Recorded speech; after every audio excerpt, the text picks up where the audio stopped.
about his controversial war on drugs and foreign policy, including deteriorating relations with the United States and potentially warming relations with China. The President of the Republic of the Philippines, Rodrigo Roa Duterte, talks to Aljazeera. Mr. President, thank you for talking to Aljazeera. It's been a tumultuous start of a presidency for you, full of controversy, particularly about the war on drugs. But first, let's start with your background. You were raised in a politically inclined family. Your father was a governor. Your mother was a freedom fighter during the reign of former President Ferdinand Marcos. How has that affected your outlook? Profoundly, I would say. I grew up in an environment of politics, and as politicians, we tend to you go by the issues of the day, the big ones that would affect the conditions, economy and all, especially the political issues. And my father was governor for 10 years almost. But when he died, I was then a prosecutor. And when the revolution came, my mother was one of the stalwarts of the opposition against Marcos. You also had some difficult times when you were younger as a child. You have revealed that you were sexually abused by a priest. Has that shaped your beliefs? Has that helped to shape who you are now? Yes, to a large extent, actually. It's what you get along the way that shapes your character, especially. And even at that time, even your politics and how you look at the world and how you should assess them by the standards that you have used in school and in growing up, the things that you pick up along the way, you said, it sorts of a blend into a collation. It blends into something which is can be said forming your own values in life. Let's talk about the war on drugs now. 3,500 people have been killed so far. It seems like the whole world is talking about it at the moment. The Philippines seems to have so many problems. So why launch what is a brutal war on drugs? Because the sheer number of people contaminated will pull my country down. It will destroy the next generation of Filipinos. You know, these lives lost. Some of them were lost during legitimate encounters with the police. But the fact is, at the moment, we have 3,500 people killed. And you yourself alluded to just then that perhaps some of them weren't legitimate targets. You know, there is no crime at all when you threaten criminals with death. In my country, at least, there is no law which says I cannot threaten criminals. And that was the favorite, well, of course, the cliche that they used. It became a cliche over time. And when I was president, I said, we have 3 million, according to PDEA, 3 million drug addicts. Not counting mine, because it's still going on. So I said, if we do not interdict this problem, the next generation will be having a serious problem. And I announced that, again, same. You destroy my country, I'll kill you. And it's a legitimate thing. If you destroy our young children, I will kill you. That is a very correct statement. There is nothing wrong in trying to preserve the interest of the next generation. That 3 million addicts, it's not, they are not a residents of one compact area or contiguous place. They're spread all over the country. And by the sheer number, because if you are a user, you must push. Unless you are the son of a billionaire, or because you have to sustain your addiction by getting another financer for you. And then the next financer will have to get a new victim to finance it. That's how it became. That is how drugs is spread But it was not until I became president that the widespread and the magnitude of the problem became really a serious issue. So what about the that is children bad. and the innocent people who have been Well, killed? that is bad. So will those cases be investigated? Yes, of course. Do you promise of that? Course, of course. But let me tell you, this is the law of my land. Here is a police. Here is a gangster. He's armed with an M16. The gangster only a pistol. But when they meet, they exchange fire. With the police with an M16, it's one burst, and hits 1,000 people there, and they die. There's no criminal liability. It could not be negligence because you have to save your life.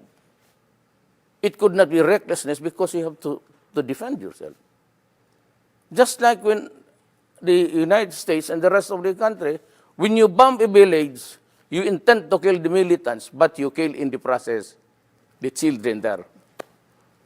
It's only how it is explained, and we are, people judge best when they condemn. So they would always place you in a bad light. But the situation does not call for that. And that explains the reason why, until now, I have yet to hear an apology for those who have in Vietnam, in Afghanistan. Never mind about the militants. Kill them. But then, in the process, 2 families, hospital, it is collateral damage. Then why is it is a collateral damage to the West, and to us, it is murder? You went to law school. Yes. You worked hard to be part of the legal system. You are a lawyer by profession. Correct. And you were a prosecutor for many years. Yes. Do you still believe in the country's judicial system? Like now, I should believe in the system because I will guarantee this time that the law is made. There are judges here in Manila, more than 1,000 cases, no conviction at all of a drug case. That is where money flows, maybe savagery, threatening people on both sides. That is how it is played here. That's why we have this miserable thing about the drug problem now. But do you acknowledge that you have encouraged vigilante killings? No, I said I will kill you. If I encourage, fine. Yes, but the point is that people can get away with murder right now, and you know that some of the killings are not legitimate. Well, So do you think that there might be cases of people settling old scores out there and disguising them as the war on drugs? I do not play with conjectures. I do not make assumptions. I just say what I should be saying as a president and as a mayor. Now, if the criminals there are killed by the thousands, that's not my problem. My problem is how to take care of the law-abiding, God-fearing young persons of this republic because they have our resources. Strictly speaking, you cannot find any redeeming factor in being, the criminals there. They are there for what? They are there for just like the cartel in Mexico. If you have read Ian Grillo, this is how the cookie crumbles. Exactly. So when I will kill you because I'm the mayor, I'm the president. Now, if vigilante would take over, but, I cannot control it. I cannot be God and control everything. Okay, you just kill these guys or you wait for the courts to do that. Well, you can encourage good policing and you can encourage justice Yes. and trust in the judicial system. Correct. But when I was campaigning as a president, the drug problem was already reaching by the millions. Well, 3 million is 3 million. Now, during my time, we have started to count. We are nearing now the 800 mark, 800,000. By the year ends, I would have about also 1 million. So I have 4 million drug addicts. Do you think that's an easy number? No. So why not put all the energy into rehabilitation, Well, where do you find it? reforming Energy? healthcare? Okay. Can we cut this for a while? I'll just have to. Pakihanap yung newspaper kahapon. He wants to show you the newspaper. Oh, sure, no problem. I'm just going to. We had an issue with one of the So you were saying about this facility, sir. What is this about? This is a rehab facility built by somebody. This is what they cried at. You know, Duterte, he should have built rehab houses instead of killing the criminals, the drug lords. You know, this would cost millions. I entered the presidency of the Republic of the Philippines midterm. There is nothing at all left in that budget for this year, which was prepared by my predecessor, which was also prepared the other year to be implemented this year. The implementation does not contain any money. Because nobody, until I became president of this country, nobody realized how widespread, how dimensional it was for us. Sir, in the past, during the campaign and weeks into your presidency, you have repeatedly said that you have no regard for human rights. But human rights is actually part of the Constitution.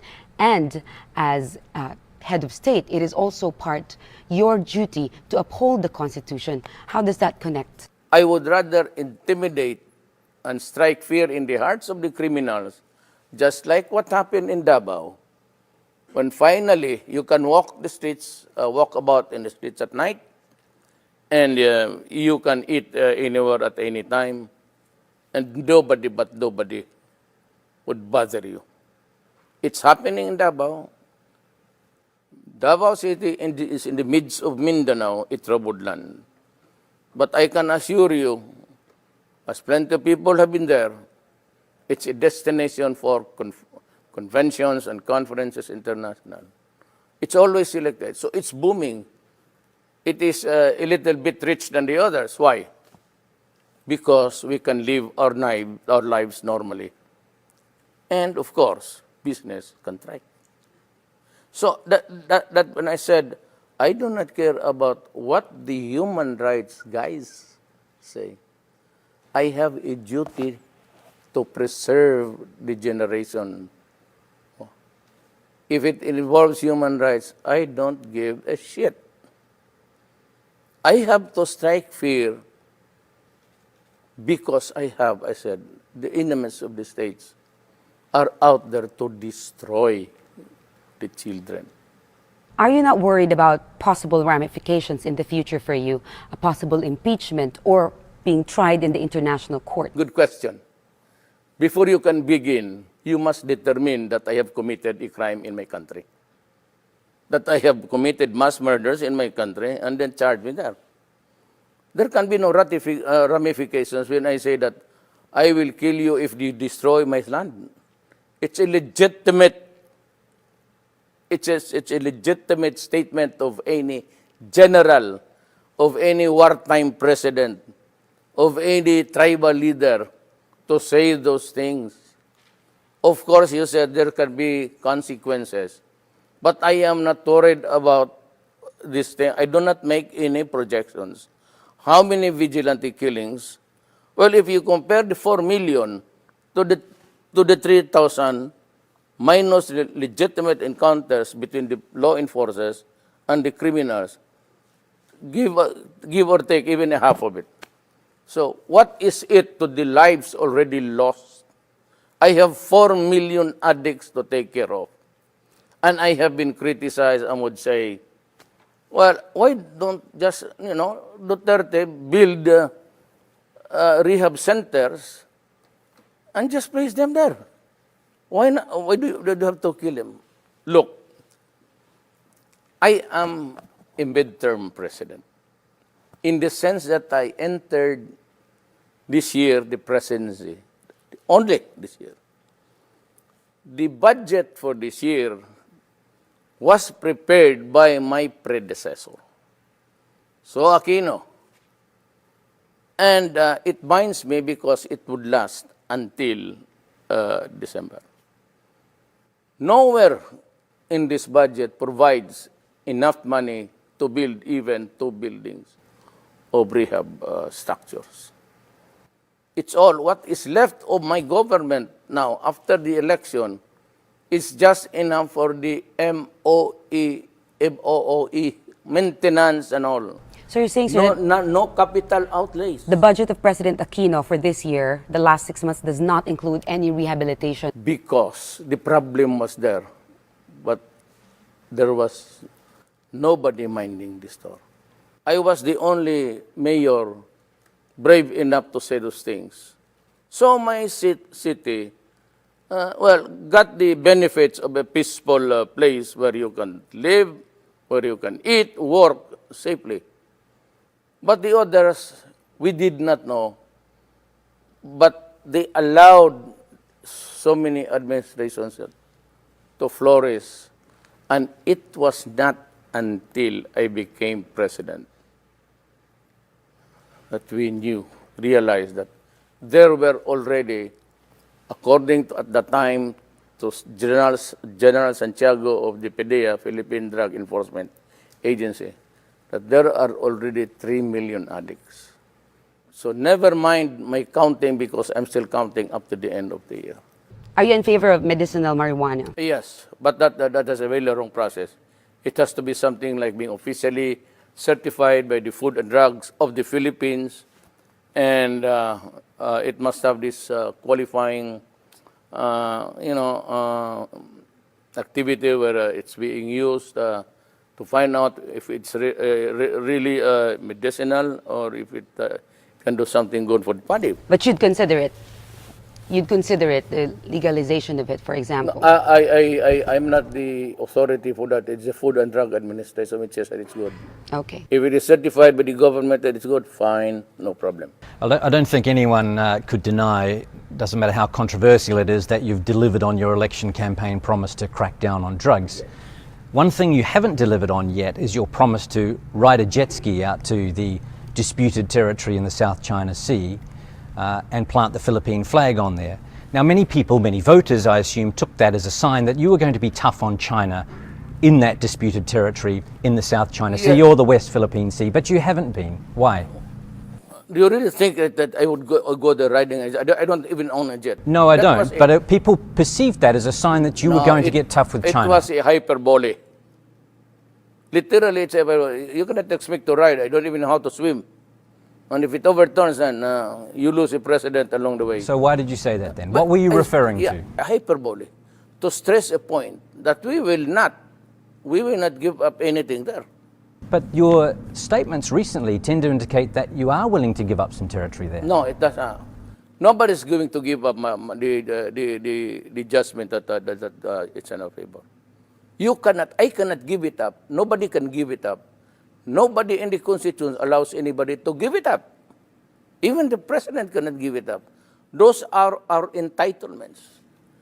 This is an island. Every country in this world is given its own fish pond. That's your fish pond where you get the fish, the shells, and everything. You cannot give it up. You can only negotiate to prevent war. Remember that okay, I'll push your logic to this logical conclusion. We have this judgment, right? Two things. I can go into a rage because it's being occupied, but remember, it is not a sovereignty that is there.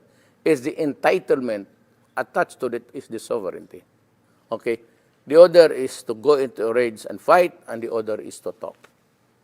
What do you think will happen to my country if I choose to go to war? I fight alone? Or I would call upon the other countries to help me? Who? Who would die for my country except us? So we can only talk. And that's why they invited me for talks. I will go. But I will go with this paper.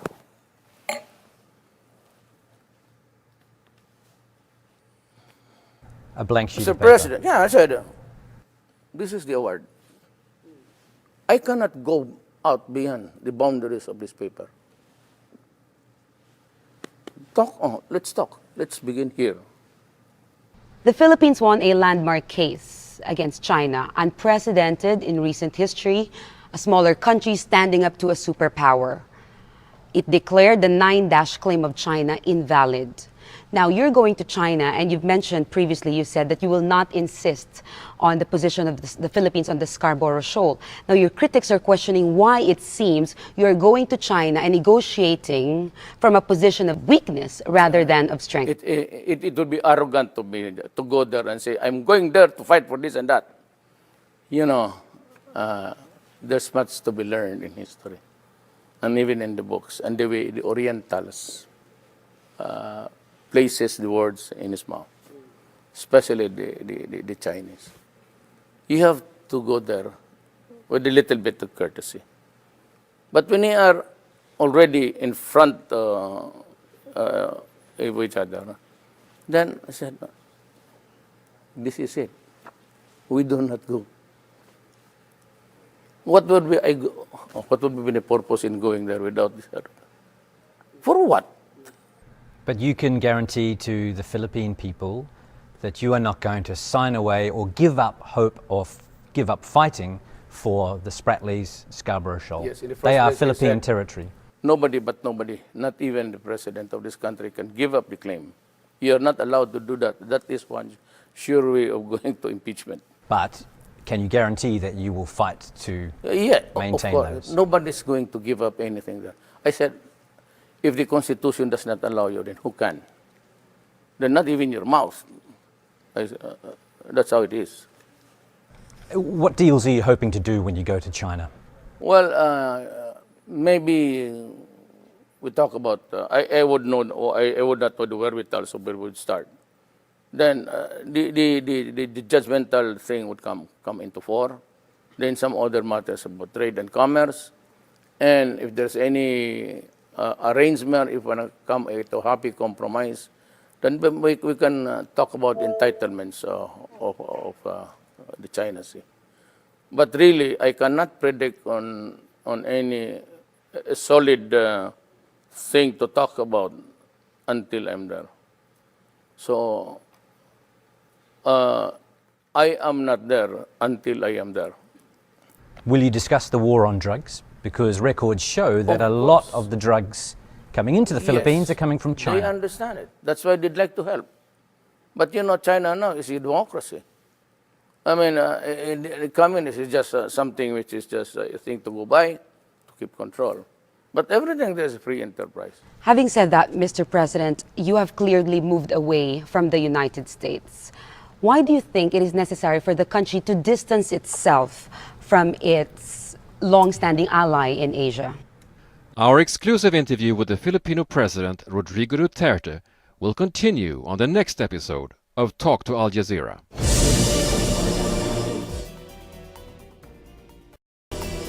We're in the presidential palace in Manila, where it's just over 100 days into the presidency of Rodrigo Duterte.